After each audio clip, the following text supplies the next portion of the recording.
And Captain Janeway in the enormously popular television series Star Trek Voyager. Welcome back to our stage. Happy Valentine's Day. Just a few days late. Was it a romantic time for you? I must say I had a divine evening. Did you really? And how was yours? It couldn't have been better, thank you. Did you send a multitude of flowers Yes, to I a did. very lucky lady? Yes, I did. Mine was not only romantic, but mysterious. Really? Would you care to share just a few details with us before we start? I will.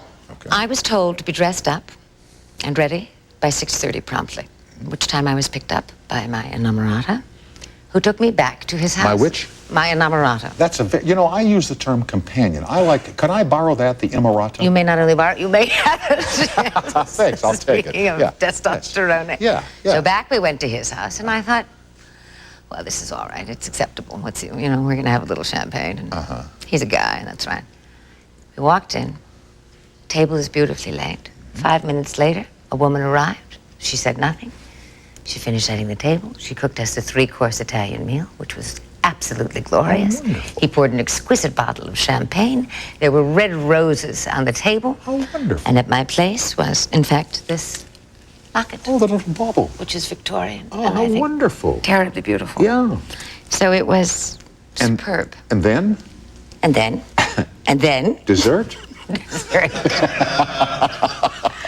You guys, yes. Yeah, speaking of guys, now you have got 2 sons. The last time we talked, they were 10 and 11. Have they? They're probably Have they stayed exactly the same age? No, Tom, because testosterone is at work.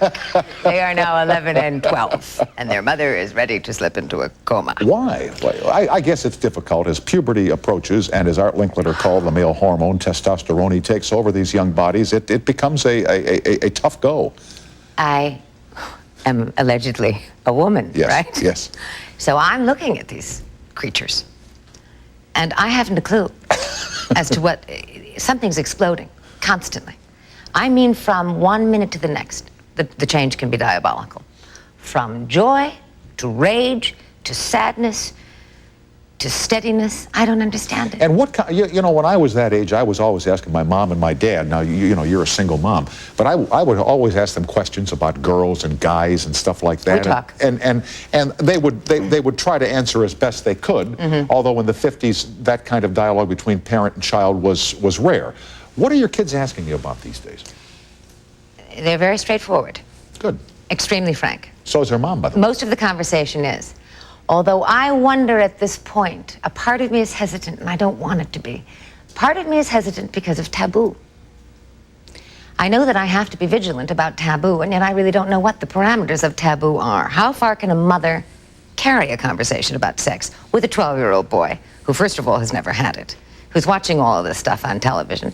He's being fed from sources that are not real. Right. Is this not true? Right, and you know it's the topic of conversation in the schoolyard, the classroom, all the telephone. time. All the time. But his body is giving him a real message, which is things are growing and developing and changing. And let's go. And let's go. But he appeals to me for a knowledge that I'm not sure I can give him because I am his mother. Yeah, but that's precisely the reason why you have to give him some information. Well, I can give him the basics, but I can't tell him. I think what a young man really wants to know is what's it going to feel like? What's it going to be like? How's she going to react? Am I going to be a slob, a jerk, a hero, you know? By the way, all those things the first time. A Truly? slob, a jerk, and a hero, yeah.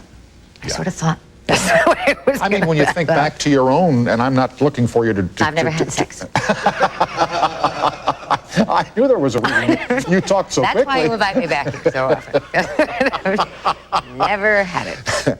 But if you think back, we were different all... for a girl. I know that. But for guys, we're buffoons, we're idiots, we're slobs, you know, and we're wonderful. At least something takes over the male, doesn't it? Something incredible happens to the male. It does not happen to the female. The female is praying to the Virgin Mary.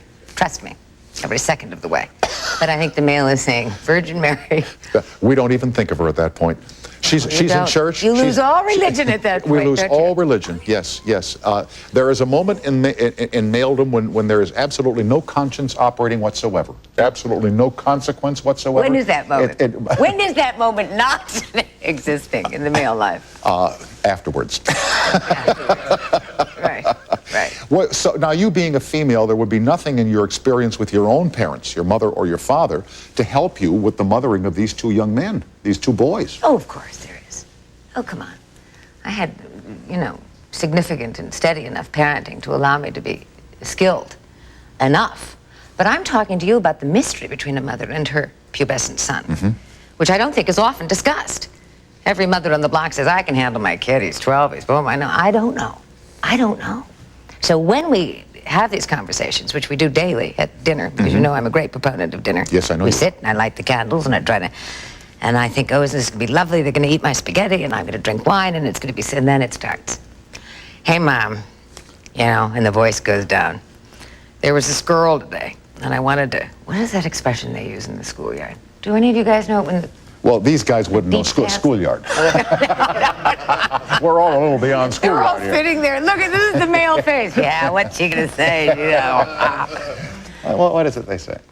He has an urge to do something physical to a girl, but it's aggressive. It's violent. I say it's sex, right? He wants to pull down her pants, or he wants to knock her on the back. He wants to do something. He's instantly charged by anything she says that could be considered even remotely negative, like you pig or you suck or whatever they talk about. Right. So I was called, you know, I hope my children aren't watching this program. I doubt it. And indeed, this altercation took place in this. Would there be any kind of information, just to help you over the hill for tomorrow night's dinner when you light the candles, is there any question that's on the table right now that's especially pressing that I, as a guy, could give you an answer to for these kids? You could help me, and I'm serious about this. The emotional. Do you think it's possible, is this a ridiculous analogy, that perhaps it's like an injection for a woman, a huge injection of hormones, that from in the morning at 8 o'clock to the afternoon at 4, this kid can change so wildly, emotionally. That's the difficult thing. I don't... And you think you didn't when you were that age? In different ways, to be sure. But I had a daughter 12 years old, and then 12 and 13, she ran the gamut between high and low, up and down, happy, sad, laughing, crying. 24 hours a day it went back and forth. I hear this is true of daughters. Even more true of you. But you know what's interesting to me is, you know, they talk about the bond between husband and wife, the bond between father and daughter, the bond between grandparent and grandchild, but the strongest bond of all, the one that you can never, ever, ever get in the way of, is that between mother and son, from cradle to grave. I love you, my sons. Yes. True? I think it's true. It's deep. It's very, very deep. Anyway, let's go back to your own childhood here, and it's come to an end, and you're leaving Dubuque, and here come the feet again. We always go back to my childhood. Yes. And you're leaving to go to New York. And as we talked the last time, you lived at the Barbizon Hotel. Yes, but only very, very I know, but you were looking to become an actress in New York and become the queen of Broadway. But in the meantime, you must have had to do something to keep yourself going. I worked. Yeah. I labored. Oh. My daily life is so rigorous, you wouldn't believe it. I did. I worked in every bar and restaurant, Upper East Side. Friar Tucks Inn. I got fired from the Friar Tucks Inn. I dumped a plate of spaghetti in a guy's lap. I really wasn't in the mood to hear it that day.